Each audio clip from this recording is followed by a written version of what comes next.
plus ferme la parole prophétique à laquelle vous faites bien de prêter attention comme une lampe qui brille dans un lieu obscur, jusqu'à ce que le jour commence à poindre et que l'étoile du matin s'élève dans votre cœur. Vous savez, avant tout, qu'aucun message de prophète dans l'Écriture ne relève d'une interprétation particulière. En effet, aucun message de prophète n'a jamais été apporté par une volonté humaine. C'est porté par l'Esprit Saint, que des humains ont parlé de la part de Dieu.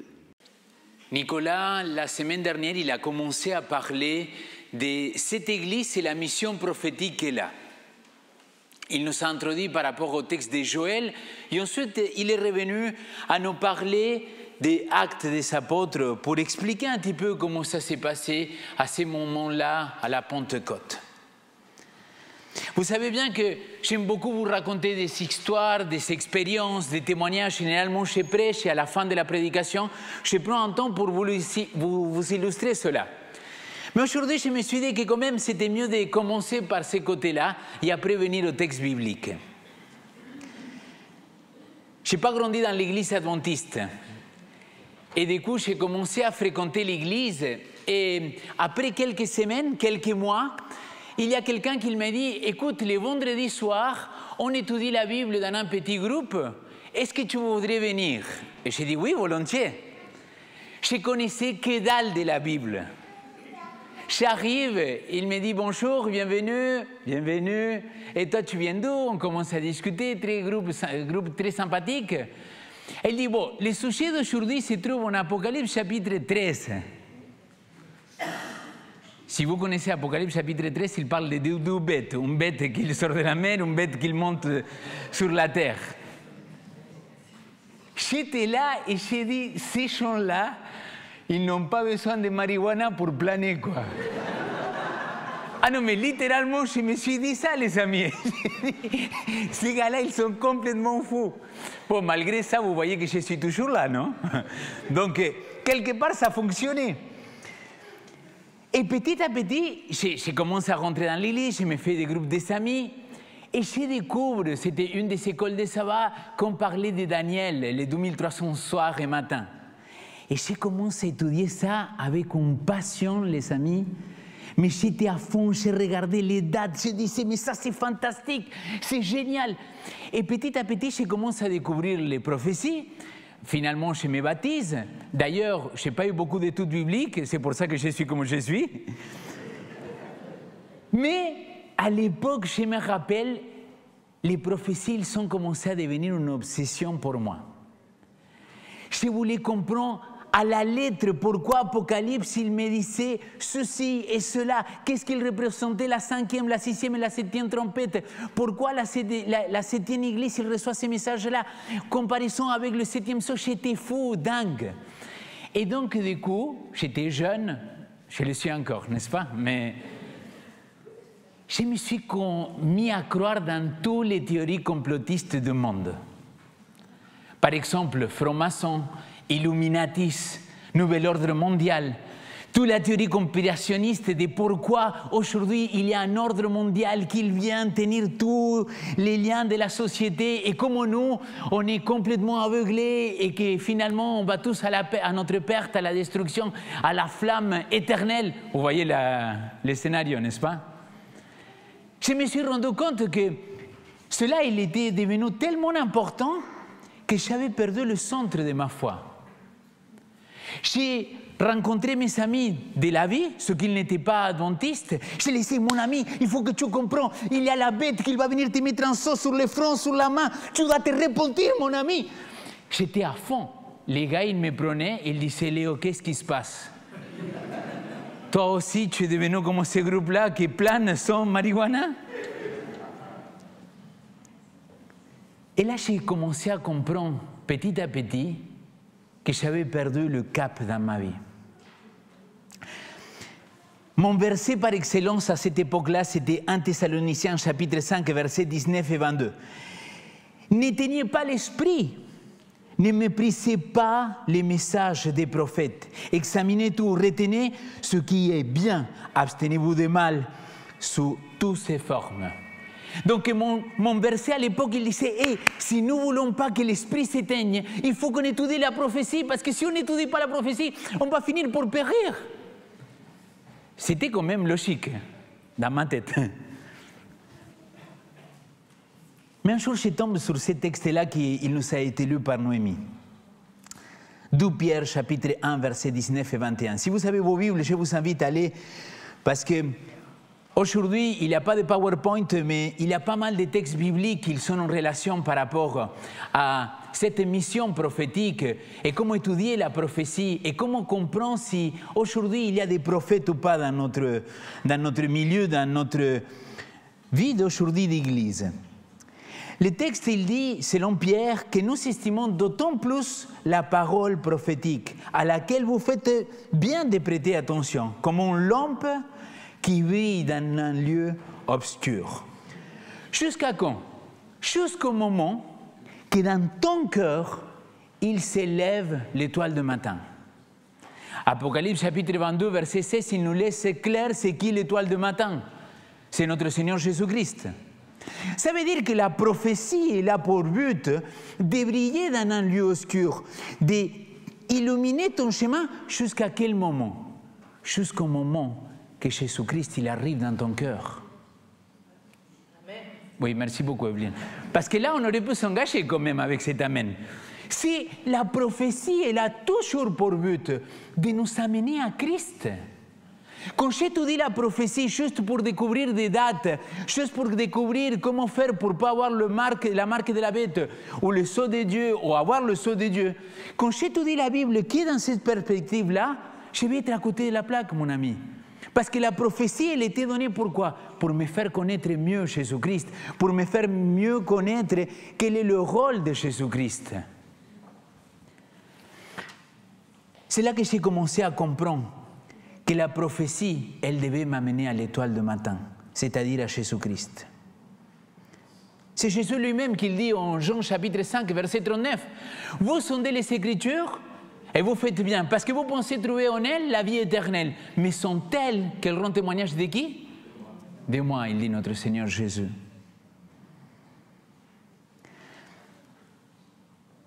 Le livre de l'Apocalypse, chapitre 1, verset 3. Il dit heureux. Le même mot que Jésus-Christ, Makarios. Béni soit celui qui lit et qui entend les paroles de la prophétie et qui garde les choses qui sont écrites, car le temps est proche. Comment trouver un équilibre aujourd'hui?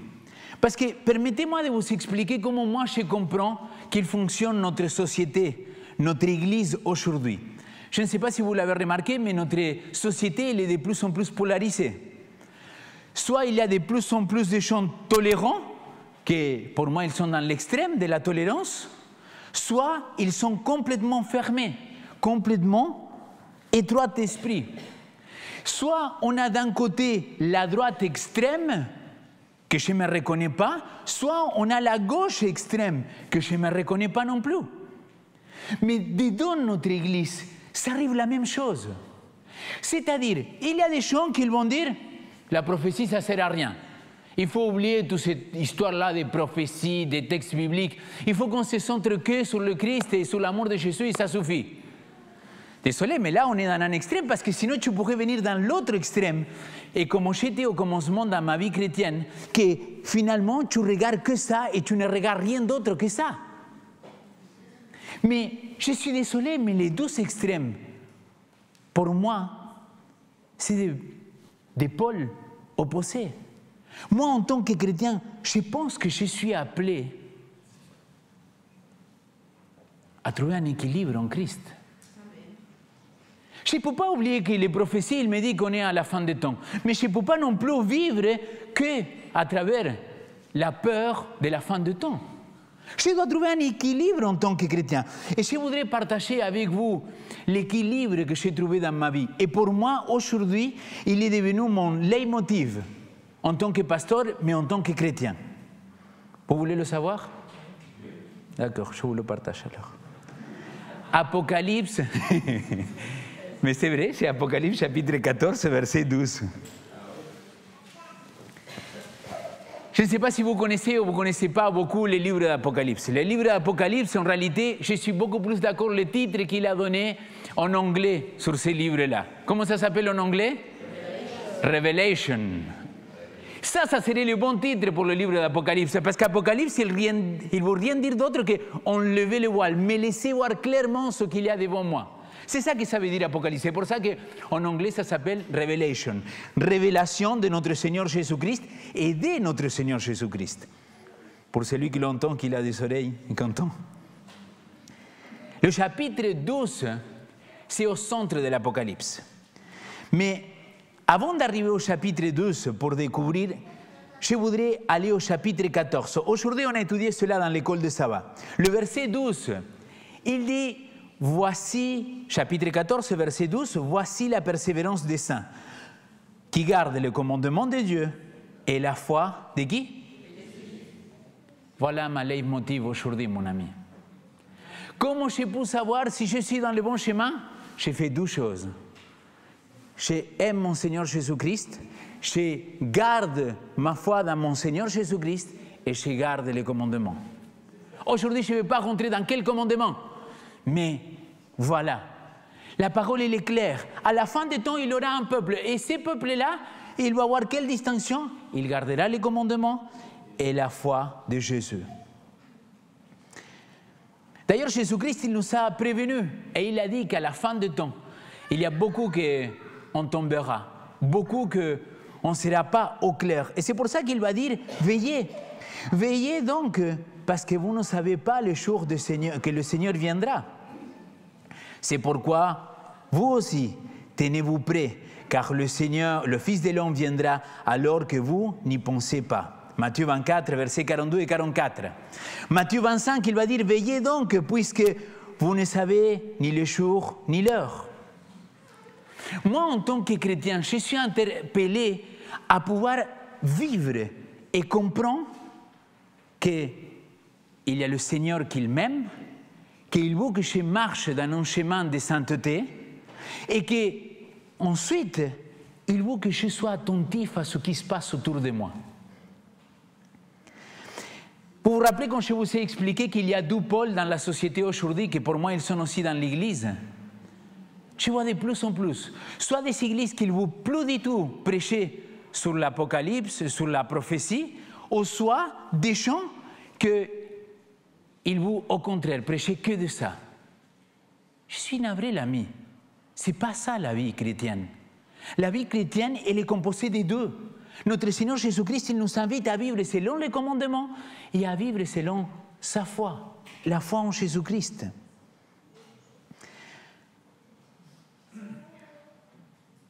Dans l'Apocalypse chapitre 12, je disais tout à l'heure que c'est le centre de l'Apocalypse. Si vous ne le connaissez pas, avec Nicolas, on est en train de penser comment on pourra faire une sorte d'étude de la Bible simplifiée pour étudier toutes ces choses-là et pour se les rappeler de temps en temps. Mais le chapitre 12, il est intéressant parce qu'il nous raconte l'histoire du peuple de Dieu. Il y a des gens qui pensent que les 12 étoiles, ils représentent les 12 apôtres. Moi, je suis plutôt partagé, parce que je pense que ça représente à partir des 12 tribus d'Israël. C'est la totalité des peuples de Dieu. Mais dans le chapitre 12, il y a l'évolution de tout ce qui va se passer avec ce peuple de Dieu. Et certes, à la fin, il arrive avec un texte que ça pourrait nous interpeller. C'est le chapitre 12, verset 17. Alors, le dragon, évidemment que le dragon dans l'Apocalypse, il représente le diable, c'est lui qui est l'esprit du mal, le Satan, l'adversaire, mais aussi le serpent ancien. Il faut irriter contre la femme, le peuple de Dieu.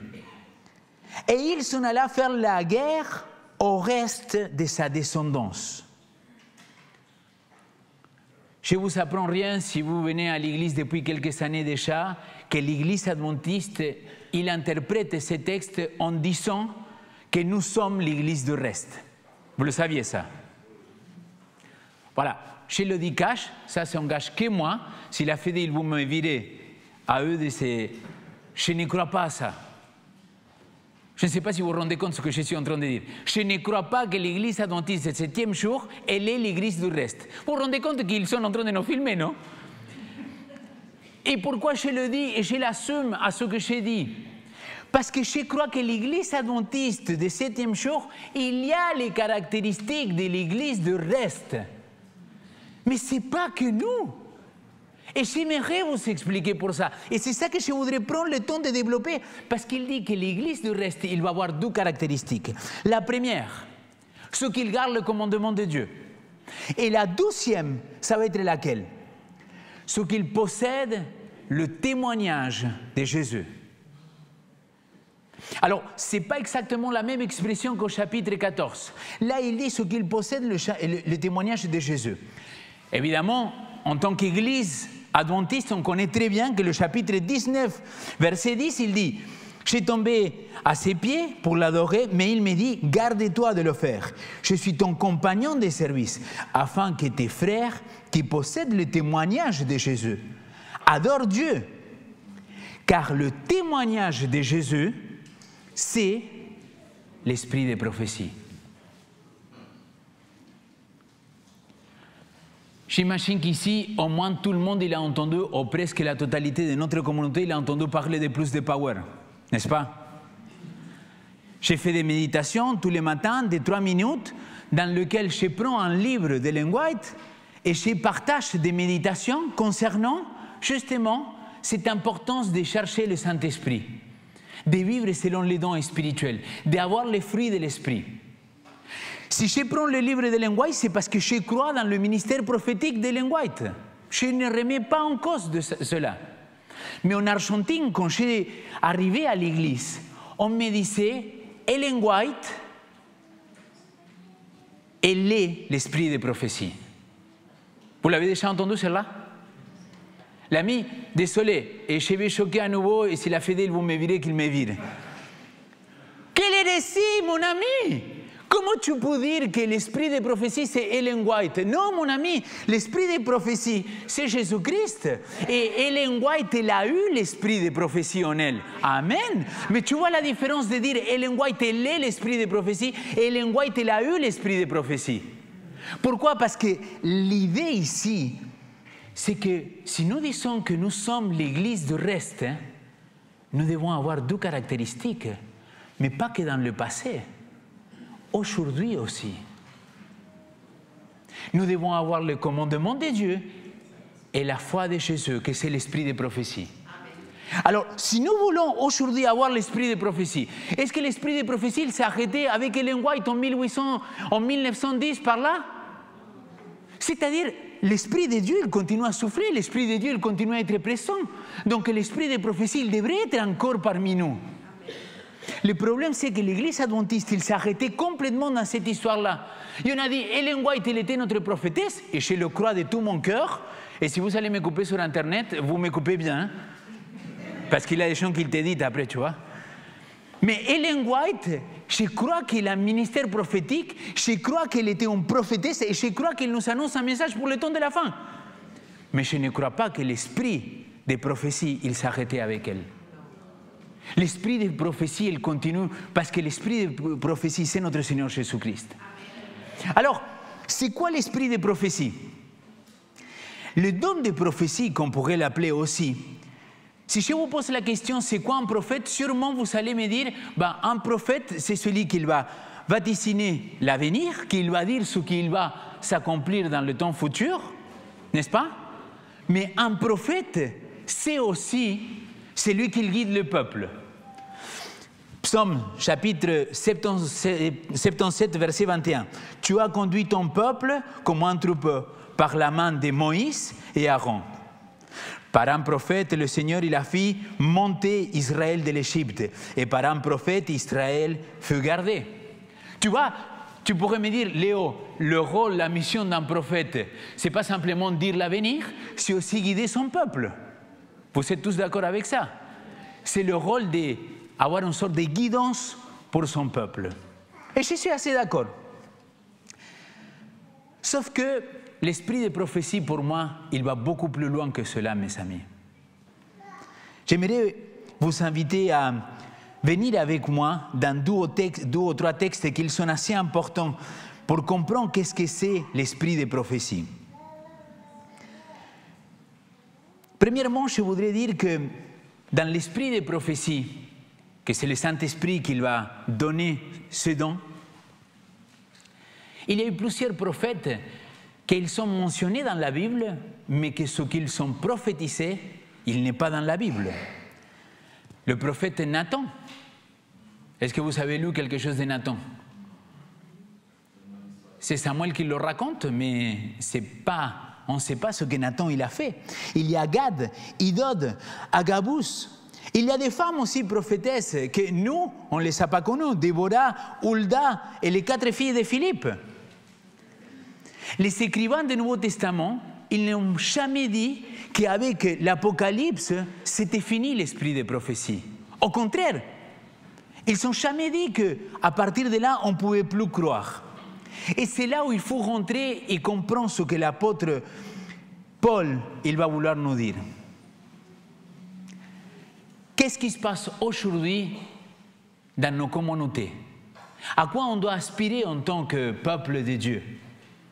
Parce que, tu vois, c'est beau de dire et avoir la prétention, nous sommes l'église de reste. Je préfère dire, nous avons les caractéristiques de l'église de reste, mais je pense que le Seigneur, il est bien plus grand que l'église adventiste du 7e jour. Et j'aime mon église, les amis, que ce soit clair. J'aime l'église adventiste du 7e jour. Mais chez vous, nous faire réfléchir sur l'importance qu'il y a de comprendre que le Seigneur, il a des brebis dans tous les autres frères chrétiens. Et vas-tu savoir, j'espère qu'il y a plein d'autres brebis aussi dans d'autres redils que simplement le christianisme. 1 Corinthiens chapitre 14. 1 Corinthiens chapitre 14, il fait partie d'un bloc. Vous savez que c'est nous qu'on a séparé les différents chapitres. Nous, on a mis chapitre 12, 13 et 14. Mais comme Paul il est en train d'écrire aux Corinthiens, il y a un bloc entre le chapitre 12 et le chapitre 14. C'est un ensemble. Il parle des dons spirituels. Et d'ailleurs, regardez comment c'est beau. Selon les structures qu'ils disent les théologiens chiasmiques ou chiastiques, qu'est-ce qui est le plus important au milieu? C'est quoi le chapitre 13? L'amour. Mais ça veut dire que l'amour, ce n'est pas quelque chose que tu peux avoir toi tout seul. L'amour agapé de Dieu, c'est quelque chose qui vient que par le Saint-Esprit, mon ami. Romains chapitre 5, verset 5. Et nous avons reçu l'amour de Dieu dans notre cœur grâce au Saint-Esprit qu'il est venu en nous. C'est le don le plus important. Mais au chapitre 12 et 14, il continue à parler des dons spirituels. Au chapitre 12, il va parler des manifestations de l'Esprit. Mais je voudrais m'attarder sur quelques versets du chapitre 14. Le chapitre 14, il y a un texte biblique que les adventistes ne les aiment pas beaucoup. Vous savez pourquoi?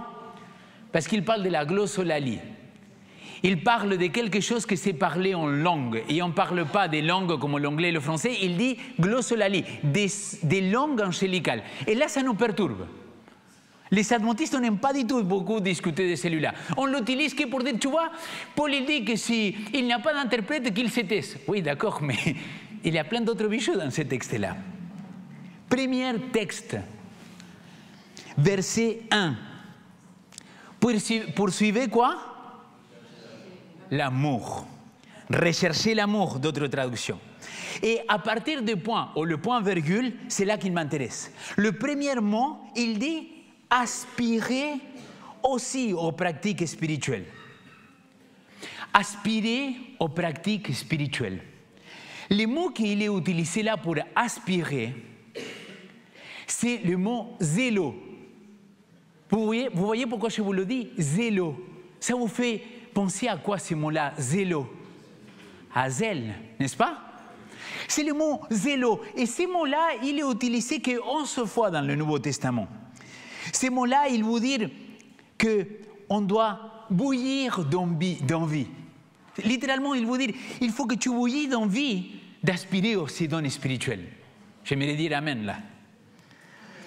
On ne met pas de texte, merci beaucoup Michael, mais son texte biblique, qu'il se débrouille avec la Bible.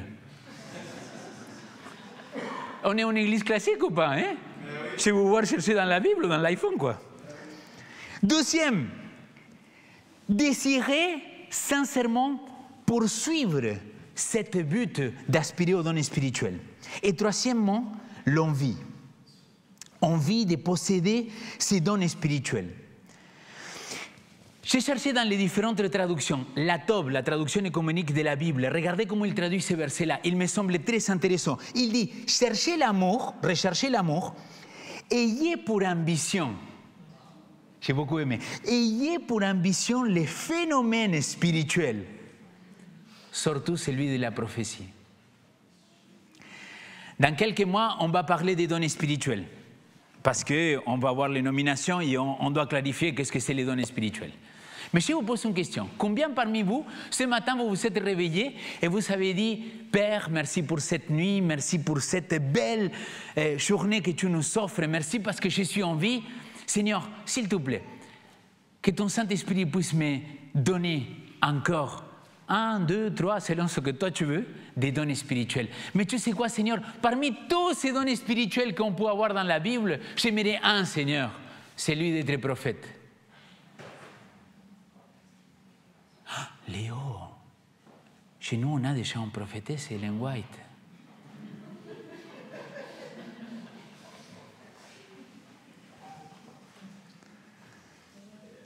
Le texte, il nous laisse clairement comprendre que Paul, il nous invite à chercher, à bouillonner de cette envie-là, avec zèle de chercher ces dons spirituels. Et Paul, il va dire, et surtout celui des prophéties. C'est quelque chose qu'on n'est pas habitué dans notre église adventiste 7e jour.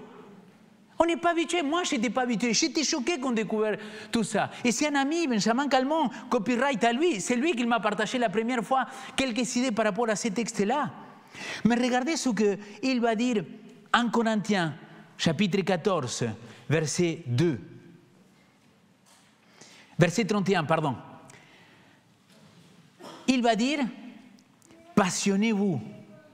Passionnez-vous, c'est le même mot, zélo, pour les meilleurs des dons de la grâce. Et je vais vous montrer la voie qui surpasse tout. Et c'est là qu'il introduit le don de l'amour, au chapitre 12, pardon.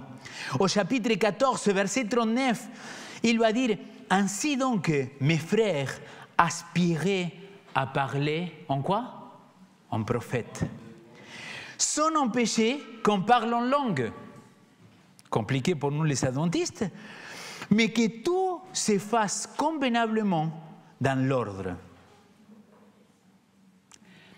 Tu sais, c'est où la dernière fois qu'il apparaît le mot zélo dans le Nouveau Testament? Apocalypse chapitre 3, verset 19. C'est quelle église? L'église de l'Odyssée. À l'église de l'Odyssée, je ne sais pas si vous voyez les liens, mais moi, pour moi, quand j'ai redécouvert ça, j'étais...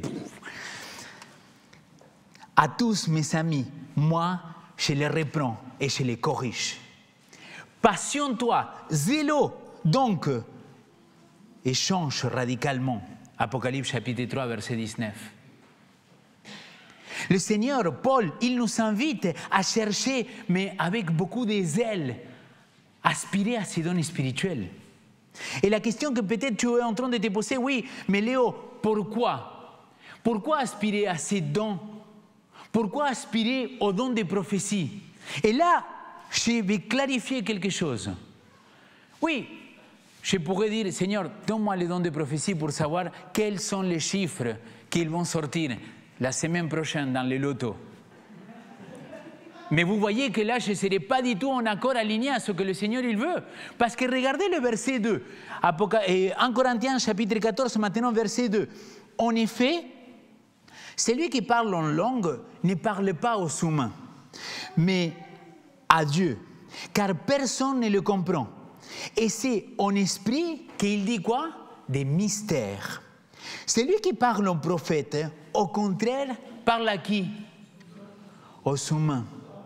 Et là, il va dire, il fait trois choses. Il construit, il encourage et il réconforte.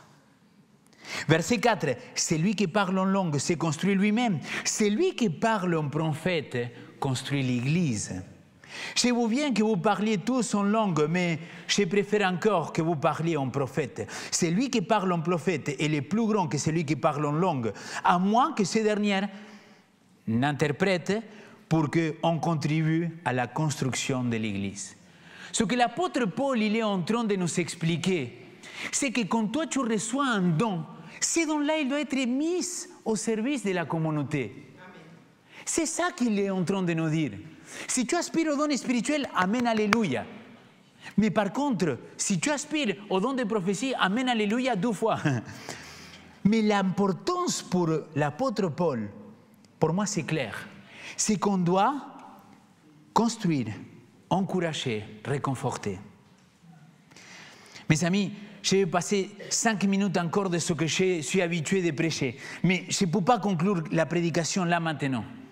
Pour moi, c'est trop important pour qu'on laisse des chemins, des portes ouvertes pour dire « Ah oui, mais Léo, il a dit que maintenant tout le monde peut devenir prophète. » Oui, j'ai dit ça, mais j'ai dit aussi qu'il faut devenir prophète pour construire, pour encourager et pour édifier l'Église.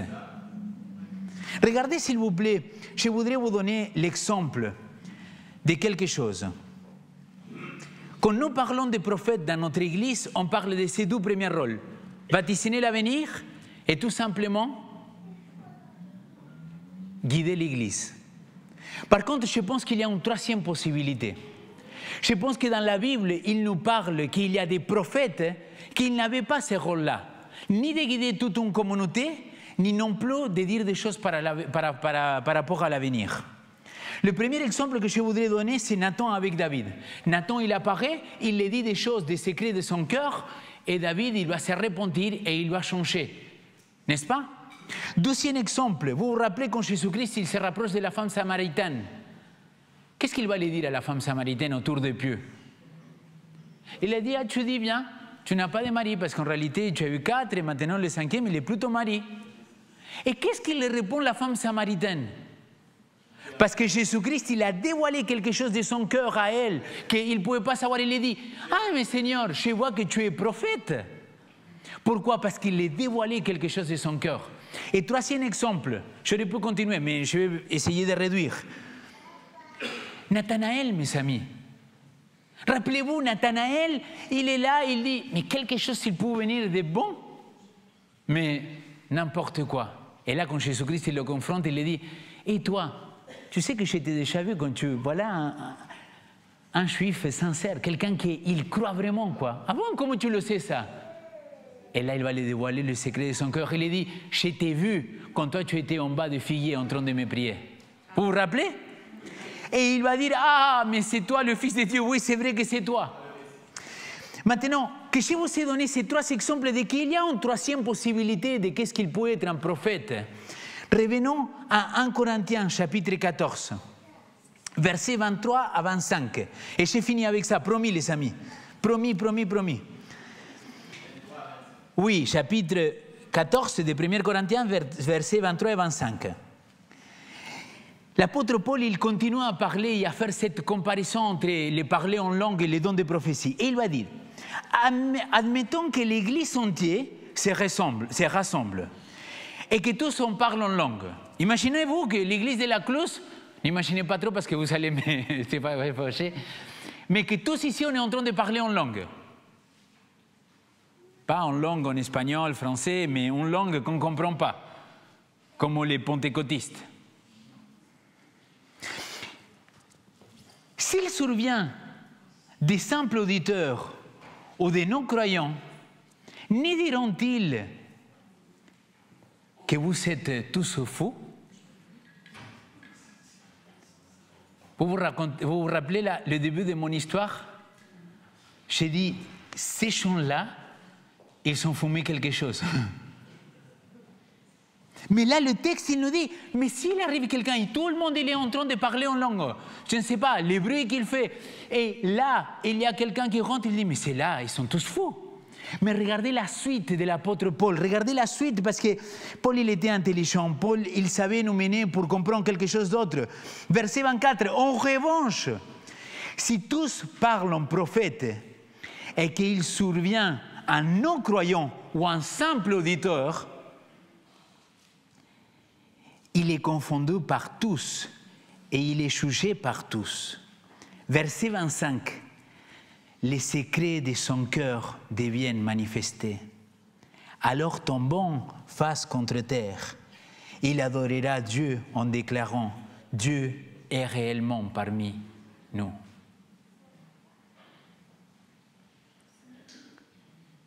Imagine qu'aujourd'hui il rentre quelqu'un qui ne croit plus du tout au Seigneur. Et le Seigneur, il te révèle quelque chose que seulement lui, il peut savoir. Et tu lui révèles les secrets de son cœur. Quelle discussion possible il y a après? Quelle nécessité de les faire toute une argumentation de pourquoi Dieu il est vivant? Voilà ce que Dieu m'a révélé pour toi. Paf! Je sais qu'on n'est pas prêt. Je sais que je ne sais pas non plus comment mener l'Église pour vivre cela, à part la prière, à part la recherche dans la parole. Mais je pense que c'est ce que l'apôtre Paul il nous dit, au quoi on doit aspirer. On doit aspirer à celui-là. On doit aspirer au don de la prophétie. Et je crois dans le ministère prophétique de l'Envoyé, mais je crois qu'aujourd'hui, plus que jamais, dans la fin du temps, on a besoin des gens qui reçoivent le don de Dieu pour aller dévoiler les secrets des cœurs des autres. Amen. Mais pourquoi? Pour le juger? Pour dire, ah, t'as vu ce que tu fais? Pour faire ça? Non. C'était pourquoi? Pour construire, encourager et réconforter. Amen. Conclusion. Aujourd'hui, en tant qu'Église, nous devrions avoir le but, premièrement, d'étudier la parole prophétique en cherchant toujours l'étoile du matin. Amen. Nous devons garder l'équilibre. Et comment trouver cet équilibre? En gardant les commandements de Dieu et la foi de notre Seigneur Jésus-Christ. Numéro 3, nous devons aspirer, nous devons chercher avec zèle les dons spirituels. Et donc, celui des prophéties. Et numéro 4, la parole, il nous invite à toujours, peu importe le don que le Seigneur il va choisir de t'accorder, peu importe si c'est celui des prophéties, celui de faire des miracles ou celui de parler en plusieurs langues, peu importe, le but toujours des dons que Dieu il donne à son Église, c'est afin de construire, d'encourager et de réconforter. C'est mon souhait pour notre Église. Amen.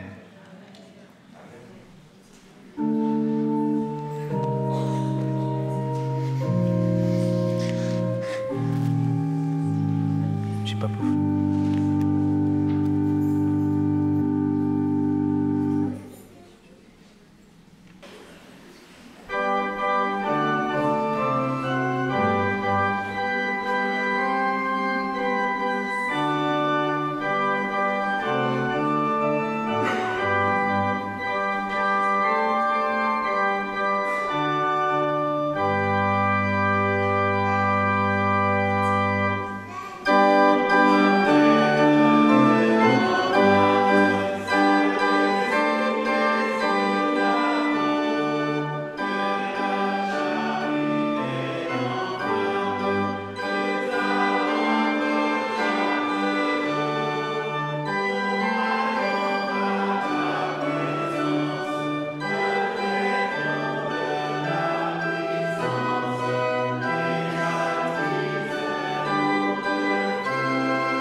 Je vous invite à prier.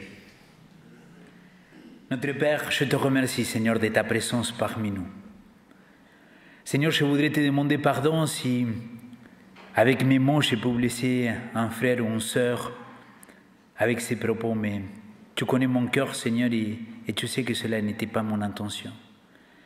Seigneur, je voudrais te demander vraiment, avec un esprit d'humilité, que ton Saint-Esprit puisse venir en nous, qu'il puisse continuer à parler dans notre cœur, dans notre intelligence, dans notre être tout entier, Seigneur, pour découvrir davantage ta parole, pour découvrir davantage ce que tu désires que ton peuple il puisse accomplir dans la fin du temps. Vraiment, Seigneur, que chacun de nous on puisse être appelé à te servir, à construire, à édifier cette communauté, que les gens ils puissent voir que ton esprit il est avec chacun de nous. C'est pour cela que je voudrais faire la même prière que Paul il a dû faire. Que ton Saint-Esprit puisse venir sur chacun de nous, qu'il puisse nous guider, mais qu'il puisse nous montrer aussi comment les dons que toi tu veux nous accorder, on peut les mettre au service des uns et des autres. C'est ma prière au nom de ton Fils Jésus-Christ. Amen. Recevons la bénédiction de notre Seigneur qui se trouve dans la 12e épître aux Corinthiens, chapitre 13. Au reste, mes frères, réjouissez-vous. Tendez à l'épanouissement. Encouragez-vous. Soyez bien d'accord. Vivez en paix. Et le Dieu de l'amour et de la paix sera avec vous. Que la grâce du Seigneur Jésus-Christ, l'amour de Dieu et la communion de l'Esprit Saint soient avec vous tous. Amen.